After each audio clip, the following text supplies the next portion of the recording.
Is it a gamble, or is Ford betting on a sure thing? We'll find out this week on Motoring 97.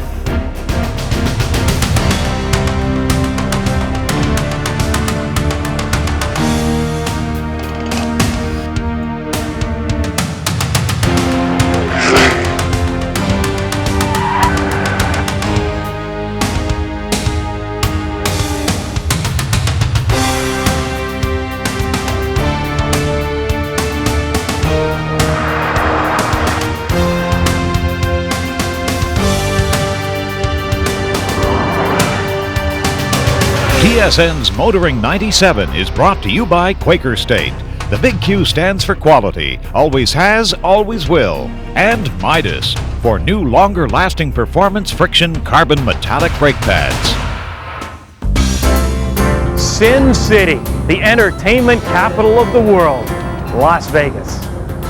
Our final destination is about 2 hours from here in Death Valley, California. And while we're there, we're going to learn about some deaths in the family of the Ford Motor Company, but I'm only talking cars. On the bright side, we're also going to look at a birth, a sort of reincarnation in the Ford family. So stick around for that. But first, who do you think makes most of the decisions when it comes to purchasing a car? Well, the manufacturer will tell you it's the women. But when was the last time you had a woman service your car, and would you want her to? Well, that's the subject of our first story. We've got lots of cars to work on today. Steve Spence has been teaching auto mechanics for 12 years at Eastwood Collegiate in Kitchener, Ontario. He believes there are a lot more women out there who want to learn about auto mechanics but are intimidated by the men. So he offered a course for women only. Not too sure what the response would be. Yeah, I was really surprised because initially we only had 13 people sign up for the course. So I wasn't sure if it was going to run. That was back in June. Then come September when we came back to school, there were 26 signed up. Basically, I just expected to teach them how to change tires, check their oil, do oil changes, but they seem to keep wanting to do more and more and go deeper. And so we've been doing brake jobs, we've been doing fuel problems, and there's just no limit. These girls, they just want to learn more and more all the time. The name of the class, by the way, is Chick Auto. Basically, it was like a group. We decided Chick Auto sounds really cool, and because it is sexist, and with all the political correctness that everybody's trying to do, you know, it's like we're basically taking on the stereotypical views of some of the guys taking auto. So it's like, yeah, we're chicks, like you say, and we're taking auto, so Chick Auto. Yeah, I got it. Me and my sister, my twin, Eunice, we're planning to have a car like after we get out of high school, and we actually wanted to know about the car, you know, like not just go to mechanic, like bring the car in and have no clue, and probably they're going to charge you more. And actually they always think the women's are a bit off and they know nothing about cars, so we just want to know stuff about the car. Probably we can fix it ourselves, change the oil ourselves, stuff like that. Yes. No, it's a lot better with the girls because we're not afraid to ask, whereas the guys are, they think they can do it, so they just do it and then they end up doing it wrong. They have to start over and do it all over again. But if we don't know what we're doing, we're not afraid to ask, and then we can do it right. First of all, did you ever think a few years back that you'd be in an auto mechanics class, and what made you want to do it? Probably the fact that my dad's a mechanic, and I've done a lot of stuff with him and my grandpa, like doing brake jobs and oil changes, so I found it really interesting. I think it'd be wicked to be a mechanic. Really? Why? Yeah. I like getting dirty, and I like fixing things, and I just find it really interesting to do. I really didn't know anything until I came here. Now I can change. I'm changing my boyfriend's oil in his car. I know more than my boyfriend does. What does he think of that? He thinks it's cool. So you don't want to tighten them so that they snap, because that'd be really bad. But we think that they're not all tightened evenly. So you know how we're doing the crossways thing here? Yeah. Go and say tighten this one on this side, and then tighten the other one on the other side. Like, that's why you need an extension, because otherwise it's impossible to reach up there. Oh, I get it. Well, last semester I was in the all-male, which had happened to be, it was like a theory and practical course. So that was the first time that I took auto. But I had an interest in cars before that. So, but, you know, I just was kind of shy to take it, but then I ended up taking it and I really enjoyed it. And I got to prove that I'm just as good as any guy and I know just as much as anybody. And so this semester I have this, which is my peer helping class. And so I help this class because it's a very large class and it's very hard for Mr. Spence to run around to all the girls all at once. So I can do some of the running for him. You think this has been a long time coming? You think there's been a lot of girls out there that wanted to do this but were shy? What's your feelings on it? I'm sure there's a lot of girls that wanted to take it, but because it's an all-girls, there's less intimidation. Because I know I'm not easily intimidated, but I'm sure there are many girls out there that were very. I mean, I can tell from the beginning. It's like girls were afraid to do things, and they would ask and double ask, just to make sure that they're doing it right. So, if there's more guys there, then they have a tendency to shy away from it and just let the guys do it. And it tells you how many pounds of pressure. I teach theory once a week. I do it every Wednesday, middle of the week, breaks up the practical times. And I started with basic shop safety to hand tools. We've gone through the engine system, the braking system, the fuel system, all those various components of the automobile that makes it run. Before I let them work on a car, they got to know what's going on. A lot of them have already signed up for my grade 12 course next year, which is a co-ed in with the guys. And they're feeling pretty comfortable, and the guys are starting to accept them. I feel like I do something, like I've accomplished something, I've learned something that not a lot of other girls know. Are you kind of proud of yourself? Yeah, I feel very proud of myself. I feel proud that I can do this. And I know how an engine works, and I know about the pistons and cylinder block, and I know about different types of oil and stuff like that. So if I want to change my oil when I get older and I get my own car, I can do that because I've done this. And it's really good. It teaches you a lot of stuff, and it's a great course to be in. First order of business is to put the top down. Set the parking brake, flip the latch, push a button, Bob's your uncle. We're now al fresco.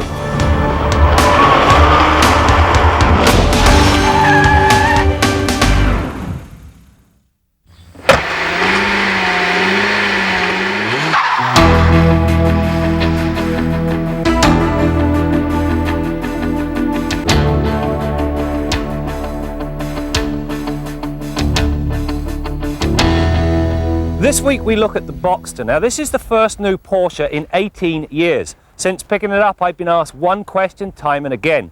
Is this a real Porsche or is it another 968? We'll have the answer for you at the end of this edition of Test Drive.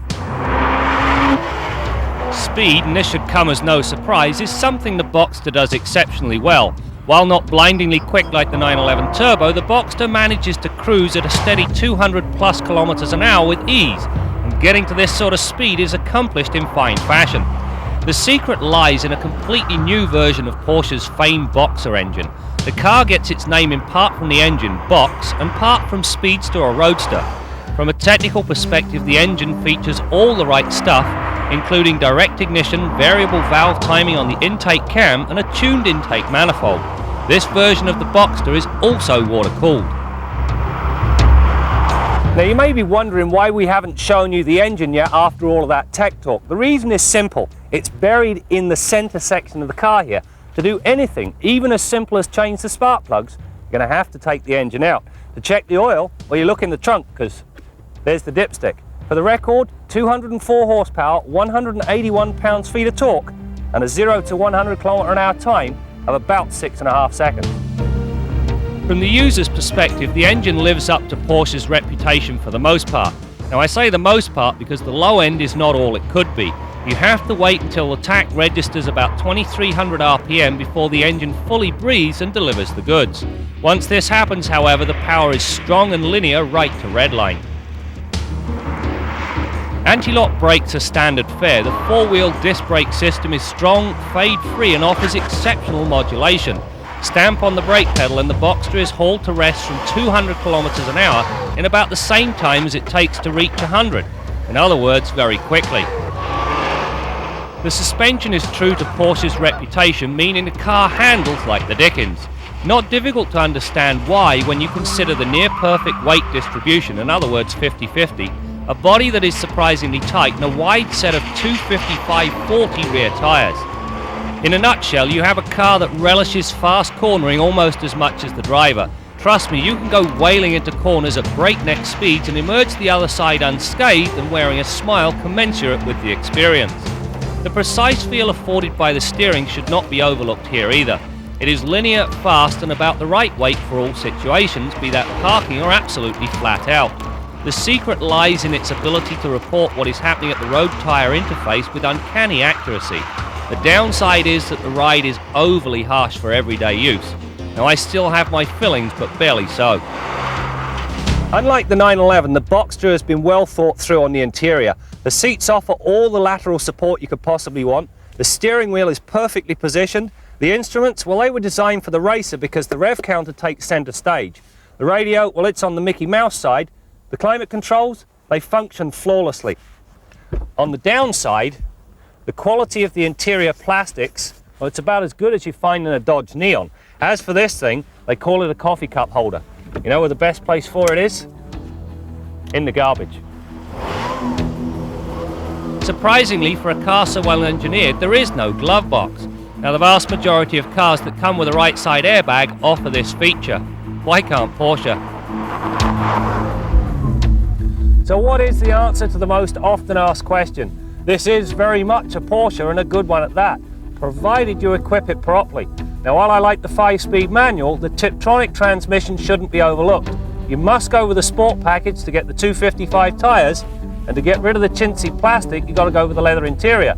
So what's the hitch? Now you're looking at a $70,000 Boxster, and that's a lot of money.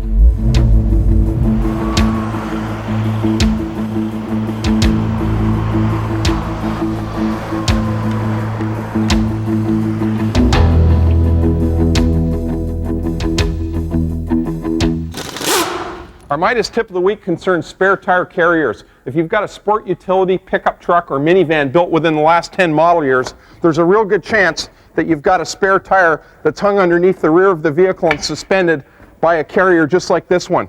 You can see that this one's cable operated, and I just winched it down far enough that we can get a look at it. Now, these things save you a lot of cargo space inside the vehicle by getting that tire out and underneath. This one happens to be a compact size, but on a pickup truck it could be a full-size spare. Now, you can see some of the problems that afflict this kind of system. You can see that the wheel is filled up with gravel and dirt here, and that needs to be cleaned off before you can mount the wheel. Another problem that tends to happen, and it's a real problem, for example, on Dodge minivans, is this cable corrodes, and it can corrode completely away or down to several strands, break, and drop the spare tire in the road. Obviously, that's a big problem for you. You lose your spare tire, and it's a heck of a hazard to other vehicles that are following you. So at least once a year, do a trial run with this thing. Winch it down, clean all the gravel out. You can see how much can accumulate in there. And oil or grease that cable, and make sure that the strands aren't crunchy or broken or about to snap. And make sure you check that spare tire for correct air pressure as well while you're at it. That's your Midas tip of the week. It was back in 1849 when a group of bone-weary settlers bound for the California goldfields made a disastrous mistake when they took a shortcut through a desolate area they would soon name Death Valley. Death Valley, in essence, is a fault basin. Earthquakes over thousands of years have dropped the Earth's crust to the lowest level now in North America, close to 300 feet below sea level. Now, as I mentioned earlier, there have been a few deaths in the Ford Motor Company family of cars, and they've all been coupes: the Cougar, the Probe, and the Thunderbird. Now, the question is, has Ford just given up on coupes? Well, the answer is no. And as we're about to see, they've just decided to take aim at a brand new market, and they think they've got the car to do it with. Ford is calling it the Escort ZX2. And unlike its predecessor, the Escort GT, the ZX2, which is built in Mexico, is not a two-door version of the Escort sedan. This coupe is totally unique. It's got unique sheet metal, a unique powertrain, unique interior, and all this was developed with the intent of satisfying people that wanted a sporty-looking coupe, affordable, economical, and distinctive looks. It's a 2-liter, 4-cylinder, 16-valve Z-Tech. It's got something new, first for a North American built engine, a variable camshaft timing, improving NVH, improving emissions. It's rated at 130 horsepower and 127 foot-pounds of torque. Very flexible engine. With an Escort ZX2, we can have really two customers. We can have the young people in their 20s and 30s, young at heart, they're very active, and they'll buy this very likely as their first new car. This car will also appeal to people buying it as their second vehicle in the family, to complement a minivan and complement a station wagon, for instance, and provide these people the freedom and excitement that they once had in their earlier years. I guess a lot of the so-called boomers who are now looking at retirement, whatever, I'm always confused about this stuff, but they say that they don't always want to drive minivans and they're going to buy these things. But I find the car manufacturers, Ford and anybody else, are kind of desperate. They get this demographic thing and they beat it to death, you know, and you don't know really, I don't think they know what they're going after. They hope that boomers will buy it, they hope younger buyers will buy it, but I don't know, you know, I think there's a surprise around every corner in this stuff, I really do. Along with the updated Contour and Mystique, Ford unveiled its Contour SVT, of which only 200 will be available in Canada. It's the latest production by Ford's special vehicle team. And with 194 horsepower, the SVT is strictly about image. That's really the point of SVTs, allowing engineers to have a bit of fun, pushing the envelope, see what they can get out of a good package, and provide a very, very good vehicle for image building for Contour. We all know that one of Bill Gardner's pet peeves is air conditioning. He wants nothing to do with it. Well, out here in Death Valley, it gets hot. How hot? Well, they set a temperature in this area at Furnace Creek of 134 degrees Fahrenheit. Now, come on. I would think even Bill Gardner would be tempted to roll up the windows and turn that AC on. How about it, Bill? I doubt it, Brad, but I guess if I lived in Death Valley all the time, you could probably even sell me air conditioning. But I just don't understand why Canadians are so fixed on air conditioning. I mean, they have to have it on everything that moves. And it just doesn't make sense to me for that 10 or 12 days every summer that we get when you really, really could use it. It costs you a lot of money to buy it. It costs you a lot of money to service it. It's in the way all the time when you're working on the vehicle, which is why I don't like it. But hey, we're getting rich fixing it, so I guess I shouldn't complain. In any case, what I want to talk about this week is something we have to deal with in the typical Canadian environment, and that's road conditions where impacts occur with vehicles or other objects. It's pretty common in the wintertime for people to slide into curbstones, curbing, etc., with their wheels turned and bend components in the front end of their car. We've got an example of one component off a vehicle that got bent about a month ago, one of our customers' cars. Another vehicle drove into his wheel, pulled out of a driveway and hit him directly in the right front tire and wheel area and bent a component in the steering linkage such that he could turn real sharp to the right but hardly at all to the left. Now, we managed to limp the vehicle back to the shop. When we got it back here, the damage was pretty apparent, and it was quite a substantial component that got bent. So it gives you an idea that when another vehicle hits or you run into a curb, something's going to give, it's going to get bent. Now, this collision damage that happened to my customer's vehicle was on a very similar vehicle to the one we have on the hoist. Not exactly the same, but all the components are identical, so we can use this one for demonstration. Now, what happened, remember, was that another vehicle came and impacted the rim on the outside. The vehicle hit squarely on the rim, and it did just a superficial damage to the rim. It bent the flange a little bit, but the wheel was still turning okay, and it wasn't wobbling like crazy. But the shock traveled completely through the steering linkage, through the outer tie rod end, through this sleeve, the adjusting sleeve, through the inner tie rod end, through the center link, and up into the pitman arm. And it didn't bend any one of those components, and some of those are fairly fragile components compared to the one that did get bent. But inside the steering box, the pitman shaft got a pretty severe bend. Now, when I turn the steering linkage, you can see this whole works turn, and this is how you steer the vehicle. Now, the steering box, this is what we refer to as a recirculating ball steering gear or steering box assembly. This is what allows you to steer the vehicle. It gives you mechanical advantage over the front wheels. There's a shaft that goes up this direction right up to the steering column, which is attached to the steering wheel, of course. That's what you're turning. And down here underneath the vehicle, that pitman arm levers that steering linkage across in order to steer the front wheels. Now, the component that got bent in here is a pretty substantial, beefy unit, quite a bit bigger than, for example, this tie rod end, but it's where the damage occurred. Now, if we go to the bench, you'll be able to see that pretty clearly. Now, if this steering box were in the vehicle, you'd have a coupler shaft going up to the steering column right here.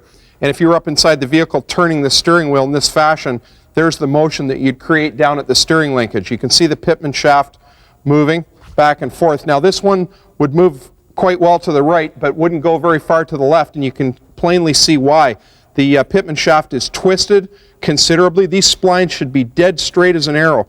They should be as straight as you see right here all the way to the top, but you can see when they get here just above where the pitman arm was, they twist considerably, and this whole shaft should come out of the steering box at 90 degrees to this flange. So it should be somewhere over about here instead of over in that position where it is. So it's bent considerably, and you can see that this thing has started to fret a little bit right here. You can see some fatigue right here, but this component didn't break, and that's a key point that we want to make here. A lot of these steering and suspension components on your vehicle are going to bend if you impact with an immovable object or another vehicle. It's inevitable. And believe me, in some cases it's quite desirable, because obviously if this component had broken, the driver would have had no steering control, and he was still in motion at a pretty good clip. So it's important that this thing be able to bend without breaking, and that's exactly what it did. And the same with all the other components in the front end of your car. Many of them are going to fold up if you impact a curb, and I'm sure a lot of you have found this out the hard way in a typical Canadian winter. Those components fold up, but hopefully what they're going to do is absorb some of the impact of that collision and prevent it from being transferred to you or into the frame of your vehicle, where it can cause some more severe or irreparable damage. Till next week, I'm Bill Gardner for Motoring 97. The coupe market, is it really in the garbage, or is it going to be recycled? Coming up next on Kenzie's Corner. A portion of Motoring 97 is brought to you by the Solder Seal Gunk family of automotive products, makers of Puncture Seal Gold and Liquid Wrench.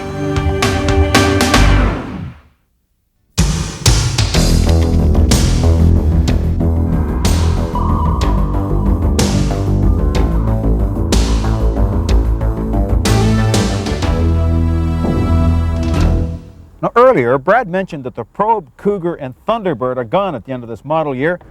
Some people think that's the end of the luxury coupe market. I mean, it wasn't so long ago that the old Cutlass Supreme, like this one here, was the best-selling car in North America. Why? I mean, every bank manager and real estate salesman in the country had one of these things. It was mostly a fashion thing. It wasn't my kind of car, but the car had a certain amount of style, a certain amount of panache, and yet enough practicality that if your mother and two of her friends wanted to go to bingo, you could take them in that car. Now, what are those same people driving today? Well, for the most part, the yuppies, as we call them now, are driving sport utilities. Again, it's an image thing, a certain macho style, and yet, if your mother and her friends are agile enough, you can still take them to bingo. But what's going to happen next? I mean, some people think the sport utes are going to go on forever, but nothing lasts forever. Witness the luxury coupe market. Oddly enough, some car company executives think that the next coming thing is luxury coupes. We've seen the Volvo C70. In a few months' time, Mercedes has a new CLK coupe coming out. Now, that looks after the top end of the market, but at the bottom end of the market, today's show again shows the Escort ZX2. It's competing with the Cavalier, and they sell boatloads of coupes in that market. What's missing is something in the middle. Now, I told you that the Probe is gone. The Cougar and Thunderbird are gone for now, but they're not gone for long. Look for them soon, and I hope Ford gets them right this time. I'm Jim Kenzie. Prospecting in Death Valley was very popular, but in the 1800s, with the discovery of borax, that would prove to be the most profitable mining period. And they would transport the borax by hooking up 20 mules to one of these team wagons. Now, whether the people or the mules got smart, later on they manufactured Old Dyna, a steam engine that would replace the 20 mules. Just a little history on Death Valley, and you're now looking out on the famous Zabriskie Point. And you know, speaking of history, you can bet that Ford is hoping to make a little history and sell a whole bunch of those Escort ZX2s. Well, you'll be the judge of that. That's it for now. We'll see you next week for more stories about cars and the people who drive them. GM seems to have an idea of going so far with the car and then stopping. Like, they never put enough power in them. They don't give them the handling that they could. They just quit halfway through the game, and I think that's what killed them.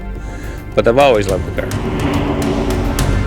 TSN's Motoring 97 has been brought to you by Quaker State. The big Q stands for quality, always has, always will. And Midas for new, longer-lasting performance friction carbon metallic brake pads.